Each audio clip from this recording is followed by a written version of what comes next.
Welcome to the Kelly Cardenas Podcast. Oh, I didn't even have my mic with me. Welcome to the Kelly Cardenas Podcast. There we go, where attitude is everything. And on the last couple of days, what I've been doing is going through Proverbs and corresponding proverb, corresponding day. I want to do the disclaimer, though. I am not a biblical scholar. I didn't go to school for this, but I have stated a Holiday Inn Express, and I have been reading this word for the better part of 30 years. I'm going to explain on that here in a little bit, but I thank you guys for being here this morning. I appreciate you, and welcome to another episode of Unscripted, walking through the book of Proverbs, which is the corresponding proverb, corresponding day, Proverbs 8. Let's go.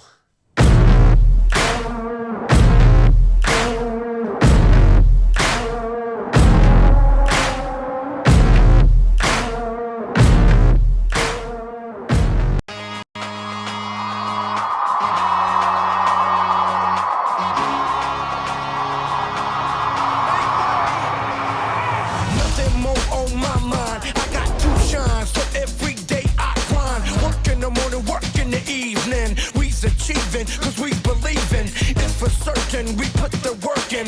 We ain't stopped just because it's hurting. Right before your eyes, so it's coming to no surprise. The takeover is televised. Over and over and over again. Make no mistake, we continue to win. Defeat never known, cause I will not lose. They wanna mimic my moves, but can't walk in my shoes.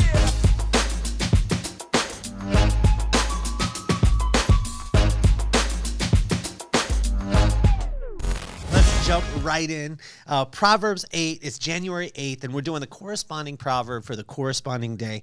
And I wanted to share this with you because there's so much profound wisdom in this, but also, too, I was talking with my buddy Will, my friend of 40 years last night, and he said, a lot of times when I read the word or when I read the Bible, I don't understand it, or sometimes it has, some context or language that I don't connect with.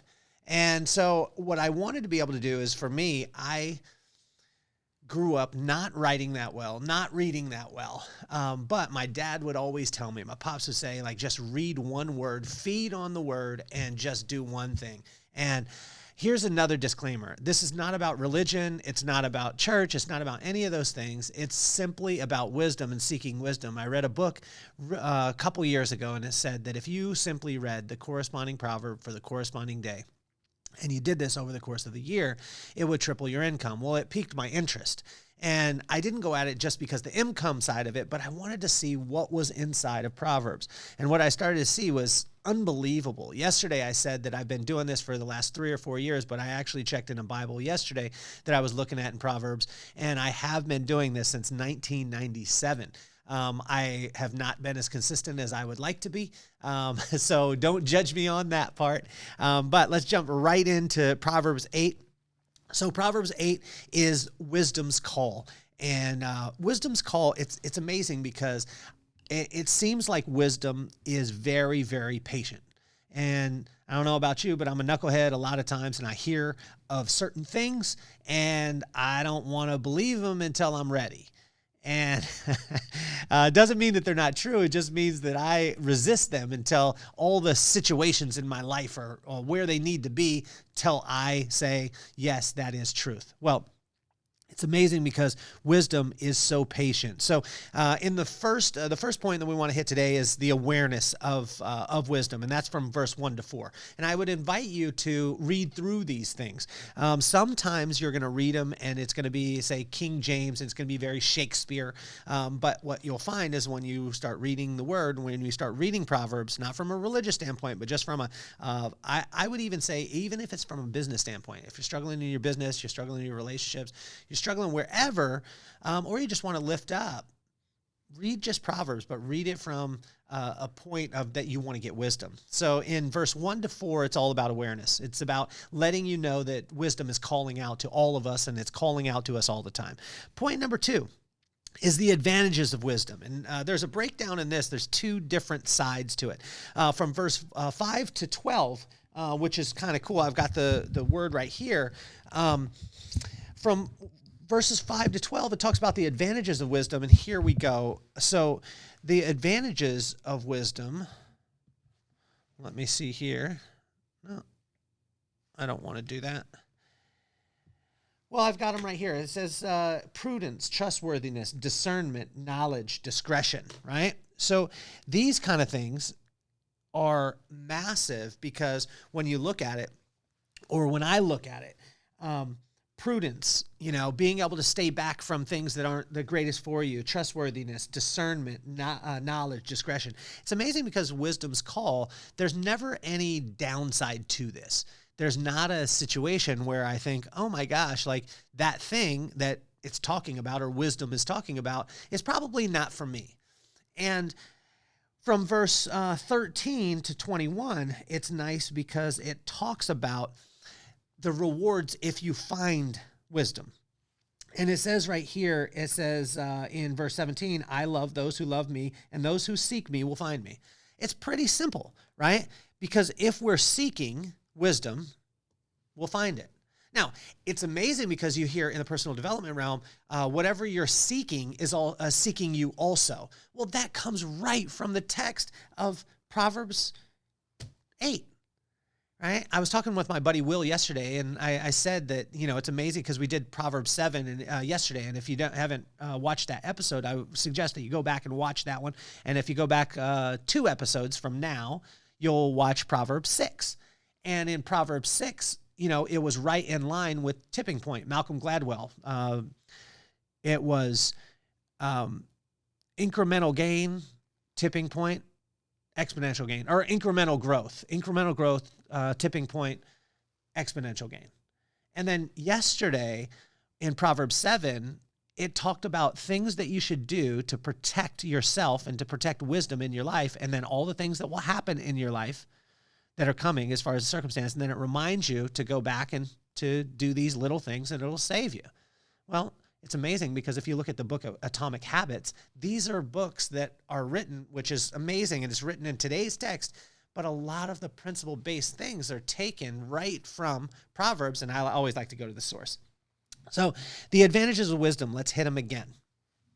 Prudence, discernment, discretion, knowledge, riches, wealth, and honor, right? So it's amazing because it's not only just from a woo-woo or a feel-good kind of side. It compares worldly wealth and wisdom. It compares them twice. And it says more, here we go. It says more precious than rubies, and nothing you desire can compare to her. And then it goes again where it says, with me are riches and honor, enduring wealth and prosperity. My fruit is better than fine gold, and what I yield surpasses choice silver. Right? So let's go back to it. Point number 2 is the advantages of wisdom, which I said it is prudence, discernment, trustworthiness, knowledge, discretion, riches, wealth, honor. And then from verse 13 through 21, it talks about the rewards of finding wisdom.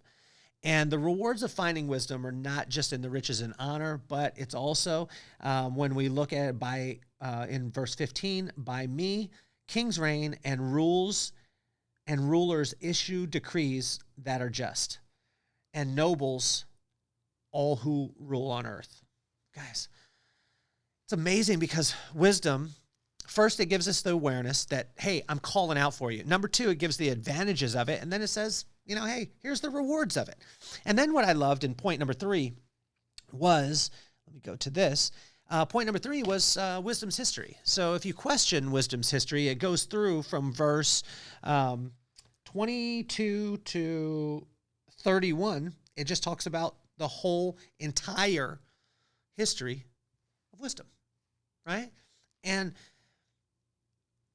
how many times have you heard someone say something and you want to check their credibility? Well, here's the credibility of wisdom and saying that. And then what I love about it is from verse 32 through 36, which takes us right to the end, is wisdom pleads. It pleads with us saying, please take me. Please take me. Now then, my children, listen to me. Blessed are those who keep my ways. Listen to my instruction and be wise. Do not disregard it. Blessed are those who listen to me, watching daily at my doors, waiting at my doorway. For those who find me find life and receive favor from the Lord. But those who fail to find me harm themselves. all who hate me love death. It's a pretty strong call at the end, but when we look at it, wisdom's call, right? So wisdom's call is saying like, hey, I'm here. I'm shouting at the top of the rooftops and everywhere in the world. And here is the advantages of listening to me. Here are the rewards that you'll get if you listen to me. Here's my history. Here's my background.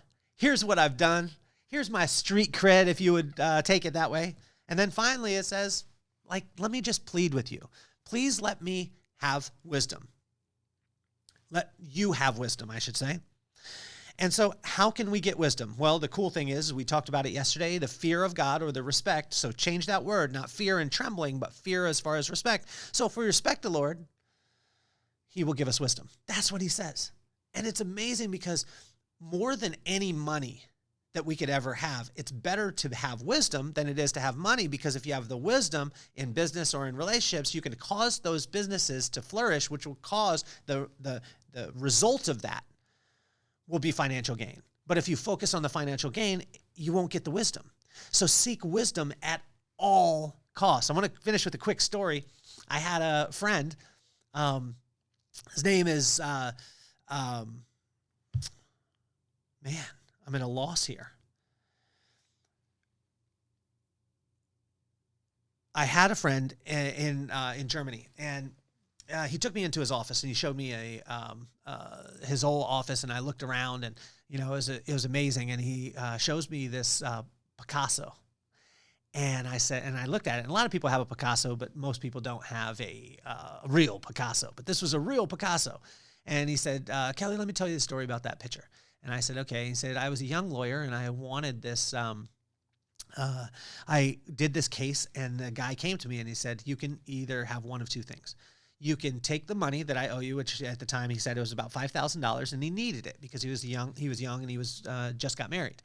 And he said, you could take the money, or I could give you this picture. And he's like, I don't need a picture. I'm not an art collector. I don't need anything. And the guy said, well, but I want you to go home and talk to your wife and think about it. He said, I don't need to talk to my wife. My wife's going to want the money. So he goes home, tells his wife, and the wife says, take the $5,000. We need the $5,000. Well, the guy, he comes back to the guy, and the guy says, no, you need to take the picture. You need to take the picture. And he says, no. And finally, the guy convinces him to take the picture. Well, you probably know the end of the story. The picture was a Picasso, and it was up, and it was an original Picasso, which is priceless and was far greater value than the $5,000. And a lot of times what we do as human beings, and what I do, is I take the money. I take the $5,000 as opposed to looking at and saying, what is the value long-term and lifetime of the picture? And so today, what I want to encourage you to do is choose wisdom over anything else in this whole entire proverb. In Proverbs 8, all it talks about is just choose wisdom. How can we get wisdom? We can get wisdom by fearing the Lord. Wisdom's call will start out with the awareness, telling you that it's there. It'll tell you the advantages: prudence, trustworthiness, discernment, knowledge, discretion, riches, wealth, honor. It'll tell you the rewards of when you find it. Wisdom says stay far from pride and arrogance. Wisdom will give you its history, and then it'll plead with you. And how can we get it? Simply from the fear of God. I want to thank you so much for another episode of Unscripted. I hope you had a phenomenal time. I did. I love you. I will see you tomorrow with Proverbs 9. Have a wonderful day. I am officially off the hot seat. Peace, love, and soul.